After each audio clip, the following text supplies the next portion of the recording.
Have you ever been told that you charge too much? Well, I think we all have. And I want to open up the conversation and talk about it a little bit. So I have Chris. Thanks for coming on. Thank you very much. And my dad, Pete, the Lockfather. Yeah, thanks.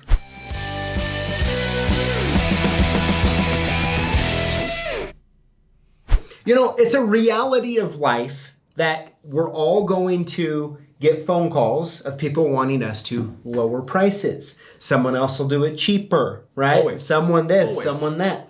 And so I just want to kind of just talk about it. Both of you have established locksmithing businesses.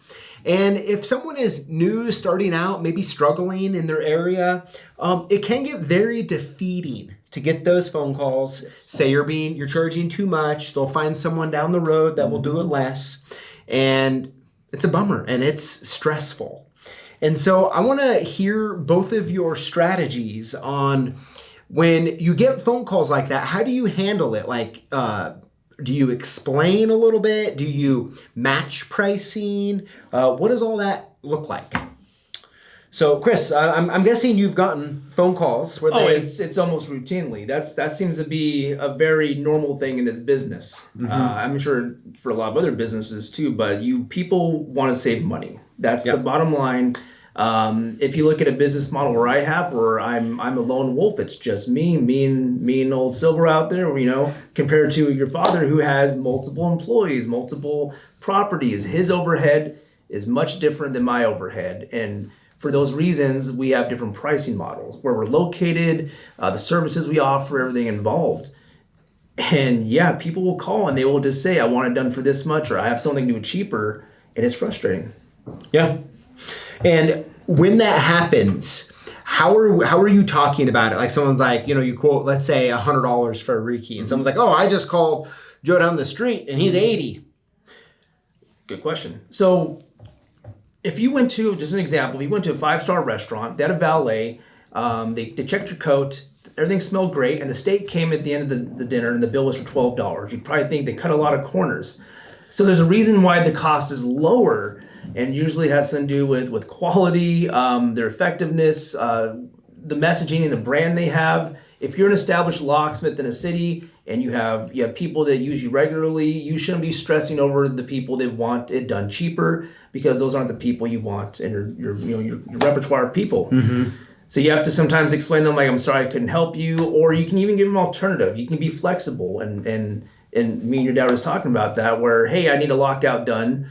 I need a lock changed, and if it's something that I can't get to you and they don't like the price, I say, well, I'll give you an alternative. I can come out tomorrow. I can come out later in the day.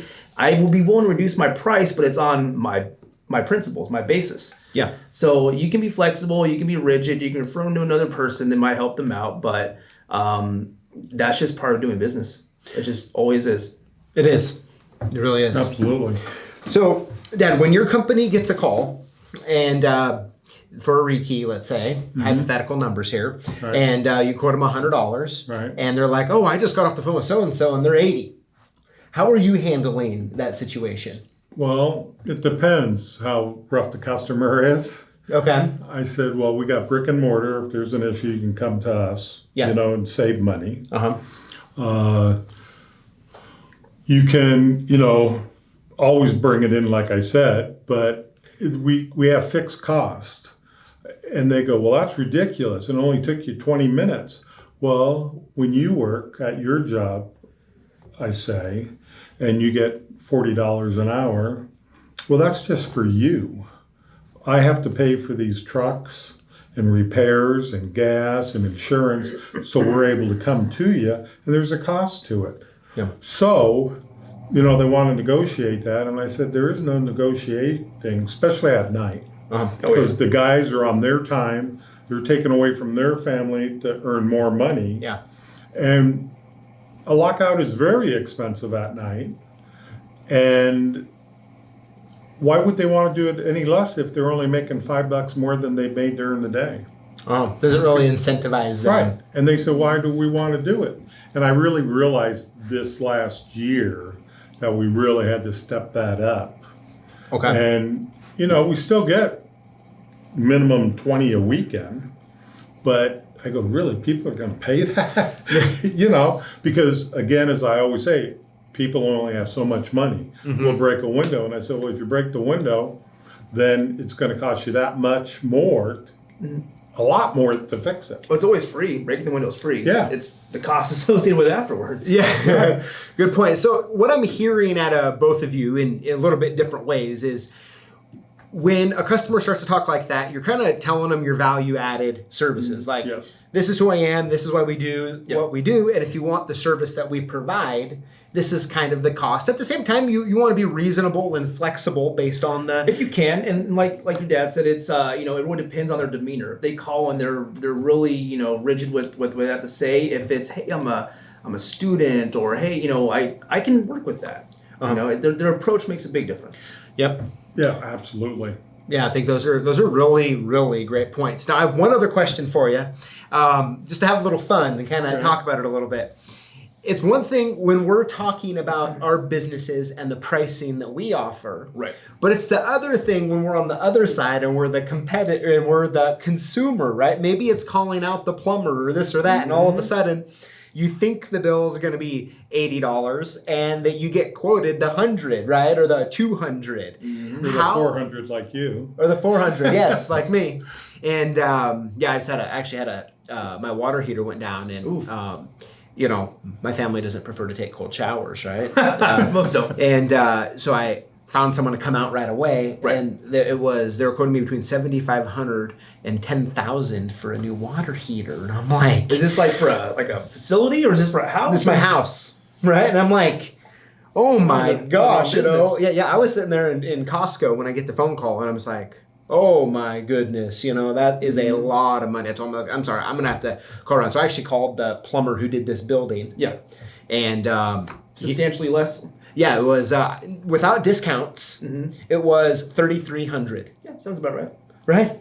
So, but it's one of those things that's kind of interesting and fun to talk about, right? Like, it's one thing when it's your business and your charges. It's another thing when you're on the other side. And so, do you ever find yourself questioning, now, if they would have quoted me, this company, if they would have quoted me, like $3,800 or even probably $4,000, I wanted to blink an eye and just had it done. Like, I'm like, okay, that's, it's been 8 years since I've had a water heater. The problem they solve is worth that cost to you. It kind of transcends the cost of it, because you have that problem, the issue's gone. Yeah. And we obviously see that on the Locksmith side. Yes. We fix stuff and we open, Yeah. And, it was one of those when they kept calling me back. And, I was like,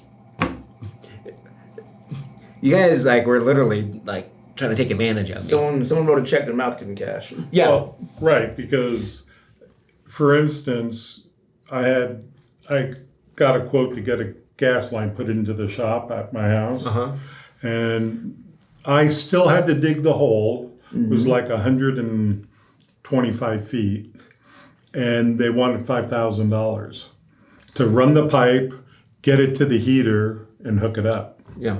And I go, really? I thought maybe it'd be $1,000. That's to run a pipe from where it comes into, and the hole's already dug, so they just had to trench it and run it up to the shop heater. Instead of lay it in the hole. That's it. Which, I'm really thinking of my own business now. Yeah. Well, that's what we say. Everybody says, I should be in your business. Yeah. And I go, $5,000. And I go, how do you figure that? And when we do commercial stuff, we're $100 an hour. And you guys and it's only going to take 3 hours. So I understand materials. I don't mind anybody making money, but I'm not going to be taken advantage of. And so I told my buddy, he goes, you can buy that pipe down at, the big box. And I go, well, I don't like supporting big boxes. I want to support the little guys, And by the time I ran the wire and the little yellow wire for saying it's gas, so they can find it, and I installed it all, vents, everything, it cost me $1,100. And it took, because I still had to dig the hole. That wasn't included anyway. Well, how much is your time worth, too? Right. But I'm the type of guy, personally, I enjoy doing all that stuff. I said to PJ when his water, just fix it yourself. I'd rather pay somebody. I go, well, I wouldn't. I'd rather do Did you it. call him for help and he told you to just go fix it yourself? No, he told me after the fact. I told him after it was done. But wiring, he calls me. Yeah. You know. Yeah. But it's, you know, sometimes it is just too much because, as I say in every video or whatever, you only have so much money you have to spend for something like that. I mean, I have a wood fireplace in there. Mm-hmm. I had it in there for 15 years, but during winter, it's still too cold. You've seen my shop. I have that little wood stove in the back right there, and it does a modest job of keeping it warm, but to me, the time to run natural gas down there and heat it is just not worth it. Yeah. Right. Well, I like to stay in the shop, do woodworking, and all my saws, I touch them, and it's ice cold. Yeah, that doesn't so work you very can't touch them. Well, I had I was trying to replace siding on my house, and I got 2 bids. And first one came in at and this is just, normal siding. I was probably going to do like a concrete board or something modern. Get those old 1950 cedar shingles off, and it was somewhere around $26,000. And I'm doing the math, and I'm kind of doing the square footage. I'm like, that's like $18,000 profit. And I started thinking, I can do this myself. So this spring, I'm going to be trying to redo all the siding on my house. So, wish me luck, because I'm the same as your dad. It's like I can do it by myself. I don't want.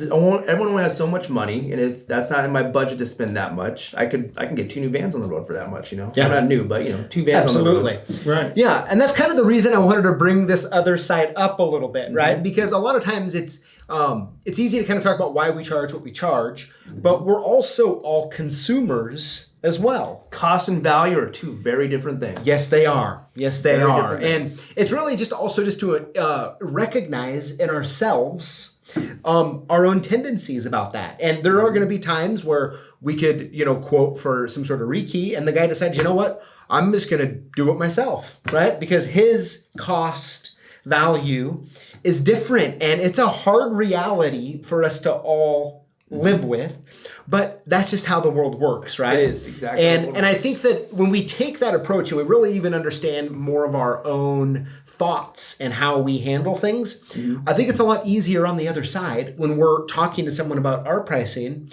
to talk to them in a kind way and in a professional way that can get our point across. Right. Right?